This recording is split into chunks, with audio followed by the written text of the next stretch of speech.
Alright, good day all. So we're moving on to Surah 83, right? And we're talking about those who give less, right? As the title of the chapter, right? And the book is saying to woe unto these people and so on, right? But Allah, at the same time, is an Allah of mercy, right? God is a God of mercy, right?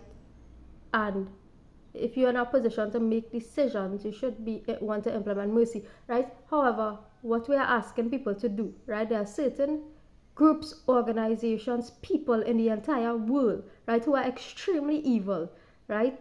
Who are extremely evil, right? And I would like these people to face a measure of consequence, right? I am not talking about extreme torture. I went through extreme torture, right? The past few years and so on when this thing happened, right? These people need to know, right? I'm referring to people who won, right? You think certain people in the world need to be eradicated as in genocide based on the way somebody look, right? A particular race, a particular ethnicity, a particular sexuality, right? You think these people need to be eradicated by virtue of some social thing, right?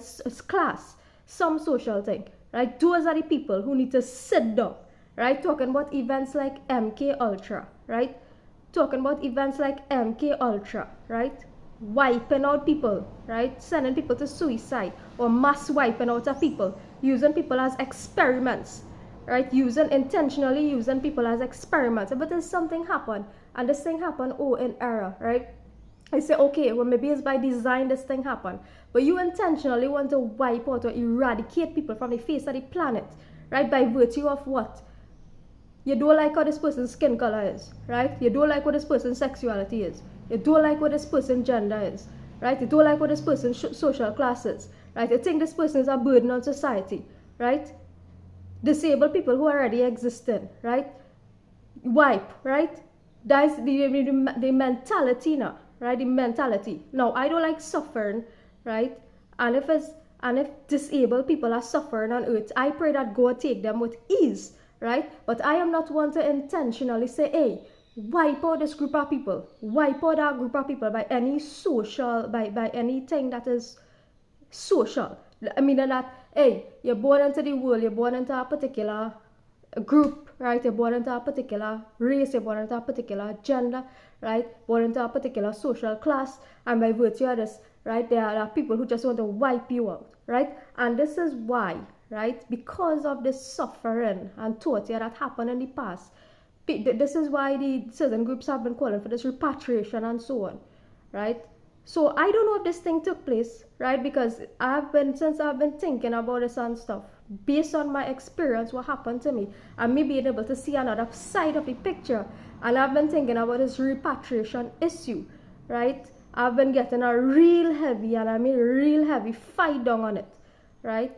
Now there are black people who support repatriation, and there are black people who do not support repatriation, right? There are both that exist, right? So people have been fighting for this. I don't know if it occurred, right? Since I've been teaching these teachings, I do not know if it had occurred, right?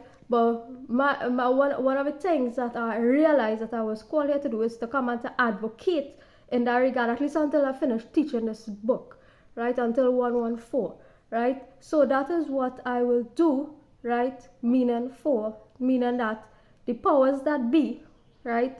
Whoever control the world's resources, whoever control the entire world's resources, to do the necessary, right? Because this book is talking about woe to those who give less, right? And I do not want to be like woe to anybody, right? I do not want to advocate and be like woe to anybody. One, I'm in any position to say that, right? The book says that. I, as a human being, right, not in a position to say woe unto you and woe unto that. And that is why in Islam, they encourage you to what? To give that which is due, right? To give that which is due if you have not done so already. I'm talking about those who control the entire world's resources, right? And all this talk about Jaya inheriting this and Jaya inheriting earth and this and that and that. Who is me? I am nobody. I am nobody. I have not inherited anything. If I were to inherit the earth, everybody will have a place to stay in it comfortably, right? Comfortably. Everybody on earth would have a space to stay comfortably. So it's not nothing about me and her, because I am not in a position to do that. I am nobody, right? So that is what the book says, woe to those who give less than due, right? I say just give, right? So that it won't have a need to woe anybody, right? Give that which is due, right? There's a record of both the wicked and righteous deeds in the universe itself, but held by the Creator itself, right? There's a record of all deeds, right? People call it the Akashic records. The book refers to it as a Sijin, right? It doesn't matter by what name you call it, but there's a record of every deed committed, right? Held by the Creator of the universe itself, right? So, right. So is either a record that is heavenly or a record that is hellish, right? Or both exist, right? So that's basically what this chapter is about. Is a short chapter, and as the book progresses, the chapters actually get shorter. So it shouldn't take too long. Well, it would take the same time frame, but the teachings of the surah itself wouldn't be too long. It's 6 minutes long. So have a good day, everybody. And the book is just saying to give that which is due.